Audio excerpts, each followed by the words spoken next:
নমস্কার সবাইকে, আমি প্রীতম বিশ্বাস। আজকে যে ব্লগটা নিয়ে এসেছি, এই ব্লগটা আমার বিয়ের ঠিক এক সপ্তাহ আগের।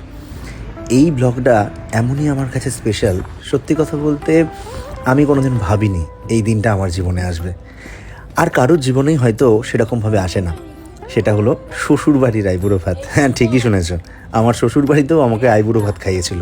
আসলে 3টে বছরে সবাই এতটাই আপন হয়ে গিয়েছিল যে আমাকে তারা আইবুড়ো ভাত না খাইয়ে কোনোভাবেই ছাড়েনি। প্ল্যানটা ছিল পুরোপুরি বৌমনির, মানে ঈশার বৌদির। তারপর তো সবাই মিলে সেটাতে স্বাদ দিয়ে আমাকে ঠিক আইবুড়ো ভাতটা খাইয়ে ছাড়লো। সেদিনকে দারুণ দারুণ রান্না করে আমার জন্য বেসিক্যালি স্পেশাল যেটা করা হয়েছিল সেটা লোট্টে মাছের ভুনা। মানে আমি লোট্টে ভুনা খেতে কিন্তু খুবই ভালোবাসি, সেটা সবাই জানতো। তাই জন্য সেদিনকে সেটা তো একদম স্পেশাল ডিশ হিসাবে আমার জন্য রাখা হয়েছিল।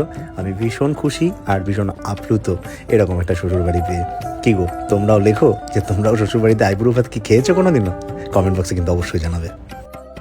হ্যালো, আমি প্রীতম বিশ্বাস। আজকে বাস থেকে আমি ভিডিওটা করা স্টার্ট করেছিলাম।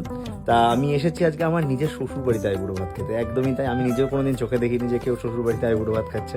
আসলে 3 বছর হয়ে গেছে, আমাদের সম্পর্কটা খুব সুন্দরভাবে যাচ্ছে এবং দুটো ফ্যামিলির মধ্যে একটা ভালো সম্পর্ক তৈরি হয়েছে। আমার দিদি ভাইয়ের বাড়িতেও ঈশা আইবুড়ো ভাত খেয়েছে এবং এখানেও বৌমনি আমাকে বলেছিল আইবুড়ো ভাত দেবে, তা সেটা আজকেও হলো। যাই হোক, এটা আমার বাইরে খাওয়া লাস্ট আইবুড়ো ভাত না, এখনও 2-3টে আছে। যাই হোক, সেটা মোট কথা শ্বশুরবাড়ির আইবুড়ো ভাত, এটা আমার খেলাম এবং খুব ভালো লাগলো। সবাই মিলে একসাথে খুব আনন্দ করেছি আজকে দিনটা। ছোটো ছোটো ব্লগ তো তোমাদের সাথে শেয়ার করেছি। চলো, এই ব্লগটা এই পর্যন্ত। আবার একটা ব্লগ নিয়ে আমি হাজির হবো কালকে।